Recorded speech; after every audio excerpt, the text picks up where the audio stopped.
comme moyen de défense, pas en dialoguant nos droits. Éviter la guerre parce que c'est ce qu'on vous respecte. La guerre laisse à ce que l'ennemi ait peur de vous. C'est ce que je peux augmenter à cela. Je peux encore ajouter, comme l'a dit l'ancien président ougandais, le père de l'indépendance de l'Ouganda, au mot l'esclave qui ne veut pas s'aimer sa révolte, il ne faut pas qu'il s'apitoie pour son sort. Donc, pour que tu trouves la liberté et que tu sois libre dans votre pays, il faut savoir réclamer tes droits et savoir réclamer ce qu'on te doit. Seule la lutte peut libérer un pays qui est en danger. Si l'ennemi vient avec l'arme, il faut l'attaquer avec l'arme, pas avec le dialogue. Merci. Merci. Merci pour l'accord de la parole. Je vais aussi commencer par la définition. Notre sujet stipule que pour la paix durable à RDC, faut-il guerroyer ou négocier? Guerroyer signifie passer son temps à faire des opérations plus nombreuses et méthodiques sans grande envergure. Et la RDC aujourd'hui, c'est un pays en totale crise. Les infrastructures économiques et sociales sont en ruine physique et fonctionnelle. L'économie est dans son ensemble et encore plus en ruine à l'image des infrastructures du pays. Et la société dans son ensemble est en ruine du fait de diverses fissures dans les tissus sociaux et du fait du niveau indescriptible de la misère sociale sur le plan matériel et moral et enfin du fait du sentiment général d'un peuple qui s'est mis à la recherche d'un sauveur qui ne peut plus trouver dans des institutions en place. Et c'est ainsi qu'il importe de négocier parce que je ne suis pas sûr qu'on puisse être fier d'une histoire qui est trop pleine de guerres et de sang et de paradoxes. En période de paix, les enfants enterrent leurs parents. La guerre renverse l'ordre de la nature et fait enterrer les enfants par leurs parents, nous confie Hérodote. Voilà un plus grand méfait de la guerre. Et c'est tout ce que j'ai à dire. Aussi en ajoutant, comprenons ensemble, chers collégateurs, que avoir les héros qui sont vivants, c'est mieux que d'avoir les héros qui sont morts. Par exemple, nous avons le monsieur Joël Kimwa, qui est héros. Et là, ça me donne la fierté. Mieux vaut combattre pour la paix dans le dialogue, parce qu'après les dialogues, vous n'aurez pas à perdre. Prenons l'exemple qui est pratique. Nous perdons pas mal de personnes dans la ville des Bénin. Si nous provoquons la guerre, c'est nous-mêmes qui serons encore tués.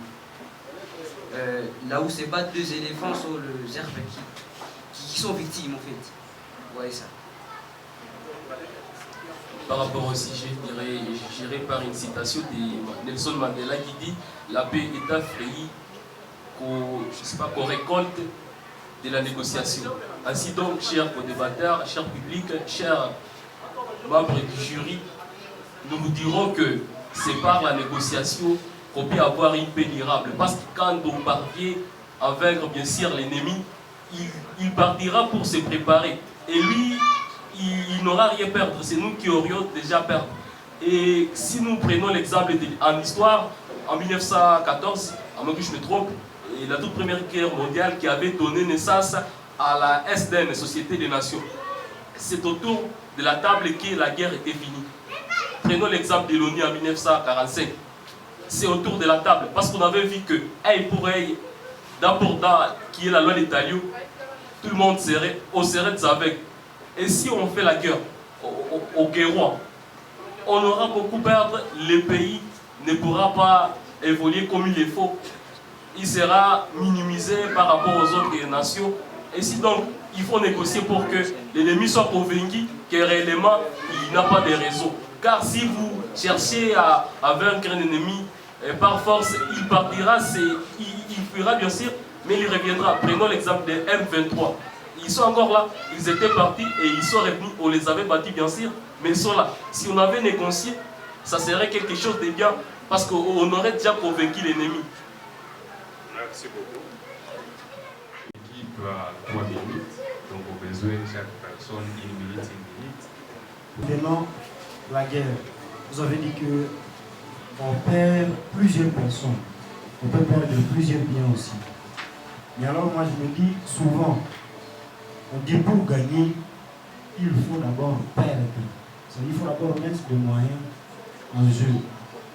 Et ce que je vise quand je vous pose cette question, c'est d'abord d'argumenter, mais aussi de nous dire ce que vous pensez par rapport à ces propos. Je ne sais pas si vous m'avez bien capté. Celle-ci. La guerre laisse derrière elle le veuve, les orphelins. Pourquoi ne pas faire la guerre? C'est parce qu'il faut savoir réfléchir entre nous. Si nous avons déjà les veuves, il faut que nous réfléchissions à ne pas laisser derrière nous les veuves et les orphelins.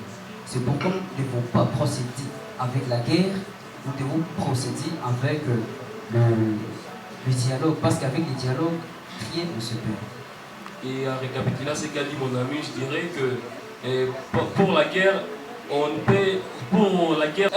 l'ennemi n'aura rien à perdre. Mais nous aurions déjà à perdre beaucoup de choses, beaucoup de biens, le fruit des capitaux et des gens qui partent, des main-d'œuvre qui s'enfuient à l'étranger parce qu'on s'était déjà bâti. Et alors que la paix, c'est la quiétude, le calme et tant d'autres argumentations. Paraît être l'une des plus dangereuses exhibitions des hommes. Et à titre illustratif, la guerre en Ukraine. Poutine, lui, il a l'intention de négocier, mais il ne sait pas comment commencer. Puisqu'il pensait que la guerre, dans moins de 2 semaines ou aussi pas un mois, il aura déjà tout balayé. Mais voilà, on tend vers le, je ne sais, 7e mois, 9e mois. Et la guerre continue. C'est pourquoi négocier, c'est la meilleure option. Qui peut brûler et puis dans un laps de temps s'atteindre. Que pensez-vous? C'est toujours à renforcer l'armée, pas les éloquents pour défendre, pour parler. Je ne sais pas s'il y a une guerre qui a déjà été éradiquée dans ce monde par le dialogue. Donc, si l'M23 est en train de nous menacer aujourd'hui, on ne peut pas chercher des hommes, des haut-parleurs, des hommes qui savent conjuguer les mots pour vaincre la guerre. Mais on doit recourir à une armée qui est vraiment bien outillagée pour vaincre la guerre. J'ajoute aussi que nous devons procéder par la guerre juste parce que le dialogue a déjà échoué dans notre pays. Je l'ai dit tantôt. Donc, pour une paix durable dans un pays, dans une contrée, dans une région, la guerre, elle doit être permanente. Je n'ai pas dit temporelle. Elle doit être permanente.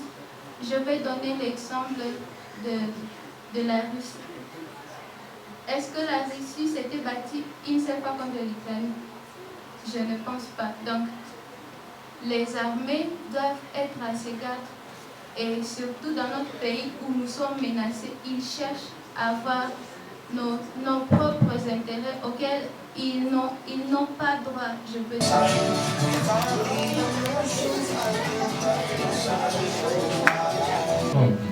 Vous identifiez le papier.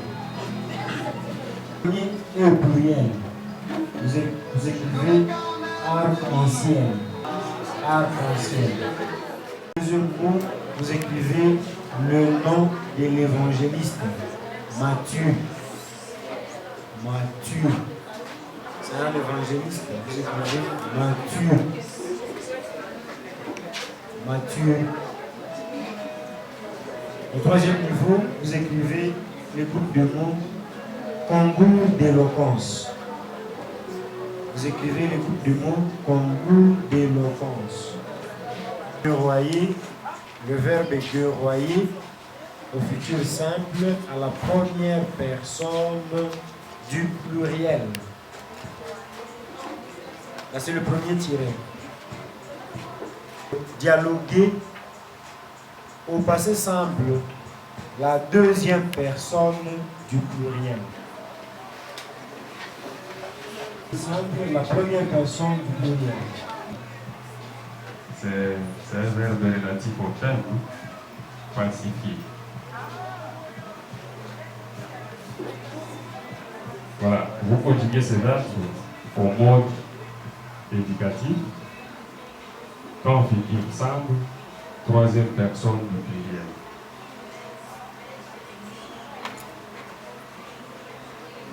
Falsifié au mode éducatif. Quand figure simple, troisième personne du pluriel.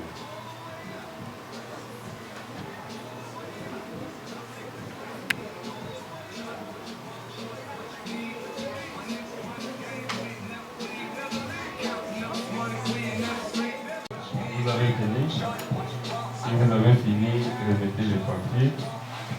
Personne du pluriel, c'est vous dialogate. Les réponses sont déjà là. Et bien, vous savez si vous avez réussi ou échoué. Pacifièrement. Les mêmes verbes de pacifier au mode éducatif par imparfait, première personne du pluriel. Vous pacifiez. Vous pacifiez. Voilà. Merci beaucoup. Nous remettons le micro à l'animateur. Nous sommes en train de dire merci aux candidats d'aujourd'hui, que ce soit pour les débats, que ce soit pour l'orthographe et que ce soit pour la conjugaison. Nous sommes en train de dire merci à tout le monde, élèves, participants de l'Institut de Katoa, élèves participants de l'Institut Moutiri. C'est pour cela que nous allons applaudir une fois pour toutes. Alors, on y va. Ah, merci beaucoup. Sinon, nous n'avons pas beaucoup de mots à placer là-dessus. Nous allons revenir d'une manière évidente sur certains aspects. Peut-être par rapport à la proclamation, il n'y a pas encore de changement par rapport à l'année écoulée, l'année 2022. En fait, nous allons rester avec le représentant des écoles au moment que les jurys seront en train de combiner les résultats. Démocratique du Congo, Fondation Les Débatteurs Sans Frontières, FDCF ASBEL en sigle, Comité sectoriel de Butembo. Concerne procès verbal. Nous, membres du jury de la Fondation Les Débatteurs Sans Frontières, FDCF ASBEL en abrégé, vu la loi numéro 04/2001 du 20 juillet 2001 portant réglementation des associations sans but lucratif et des institutions d'utilité publique en vigueur à la République démocratique du Congo, vu les statuts de la Fondation et réaffirmant ici notre adhésion aux 10 statuts, vu la nécessité et l'urgence, vu l'organisation du concours d'éloquence, orthographe et de conjugaison baptisé les débatteurs dans 9 villes de la République démocratique du Congo, Bukavu, Butembo, Goma, Kindu, Kinshasa, Kisangani, Lubumbashi, Matadi et Bujumaï, vu le règlement antérieur du concours, vu l'ouverture solennelle du concours en ville de Butembo, le comité sectoriel de Butembo a organisé un match entre l'Institut de Katoa et l'Institut Moutiri en date 19 janvier 2023, de 14h50 à 16h20 dans la salle de l'Institut de Katoa. Après attention sur les débats, l'orthographe et la conjugaison, le jury a coté les candidats des écoles précitées. Vu cela, déclarant solennellement assumer les résultats issus de la crédibilité du jury. C'est ainsi qu'après délibération en huis clos, les résultats se présentent de la manière suivante. 1. L'Institut de Katoa a obtenu 24 sur 40 au débat, 15 sur 20 en orthographe 10 sur 20 en conjugaison et 10,7 sur 20 pour le public, ce qui fait un total de 59,7 points sur 100. 2.